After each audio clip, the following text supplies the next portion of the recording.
Spaghetti and meatballs. Nostalgic, simple, a Sunday crowd pleaser. Today, we're gonna make a classic and rustic pot of balls that even once impressed my Italian friend's grandmother. We'll learn the best way to finish pasta in a pan, and I'll explain why mini meatballs are better than the big boys. I think it's time we learned how to make.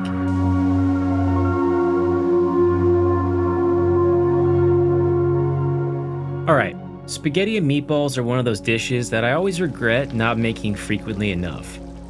I think the key is to not overcomplicate it, keep the ingredients simple, and let the quality shine through. Today I'm going to use a 50-50 blend of pork and beef. I like using an 80-20 lean to fat ratio, but you can use what you like, or even replace it with turkey or chicken. Before we get mixing, let's make a panade. A panade is a blend of starch and liquid that helps bind meat mixtures. It also helps them retain moisture and makes the meatballs less dense and heavy. Remove the crust and chop up your bread nice and fine. You can also use Italian breadcrumbs or even panko if you want.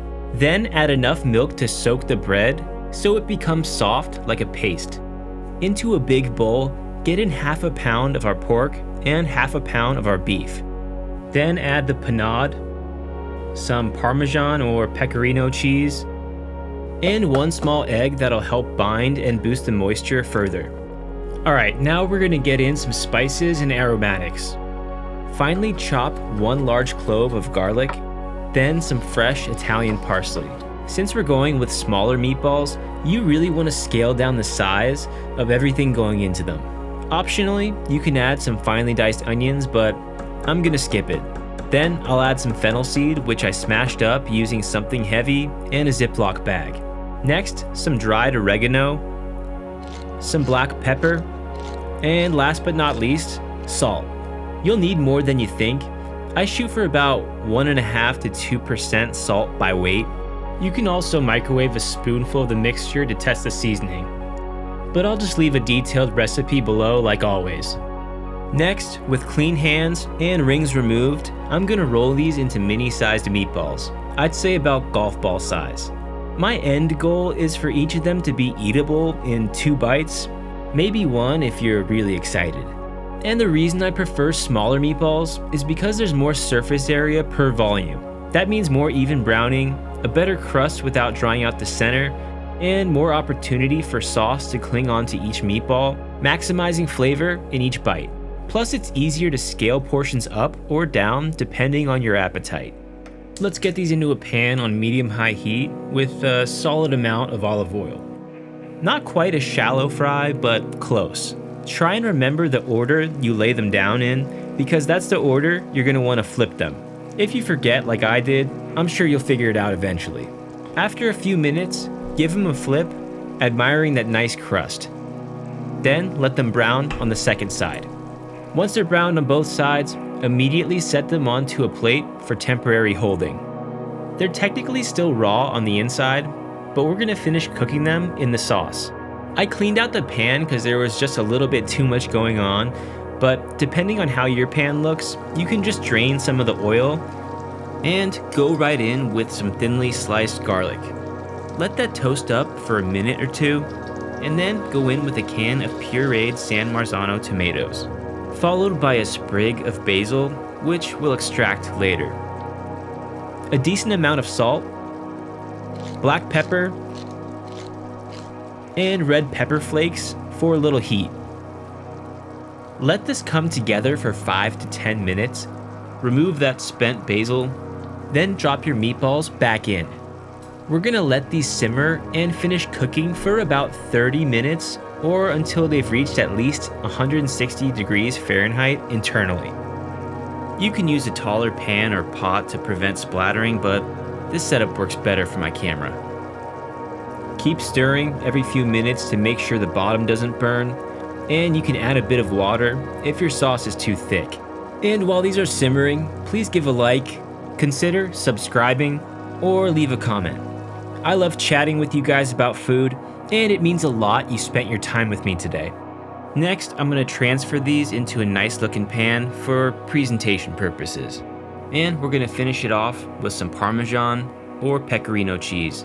Then some fresh basil for a pop of color.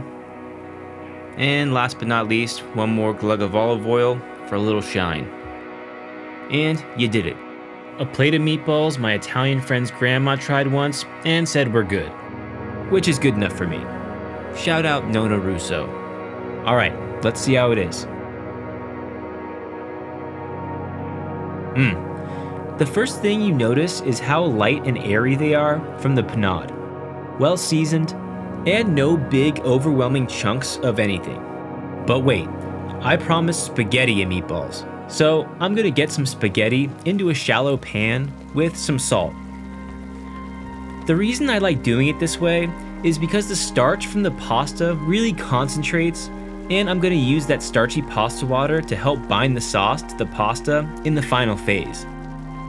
Once you reach a nice al dente or just slightly underdone, drop them right into a pan with some of your leftover sauce.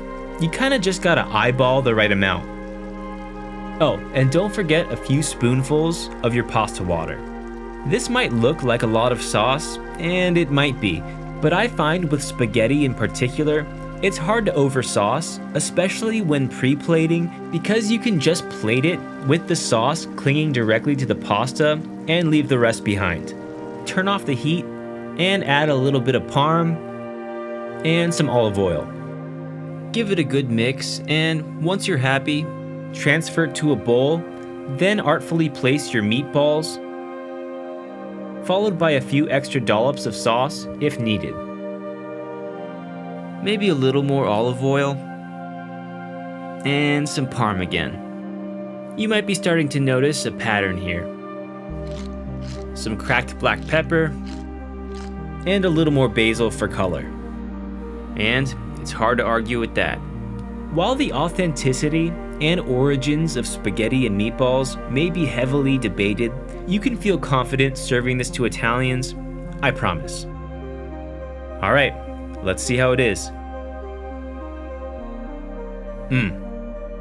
Nice and al dente pasta, the right amount of sauce, bright, balanced, simple. Okay, one more meatball for posterity. Insane. Alright, we did it. I'll see you guys later.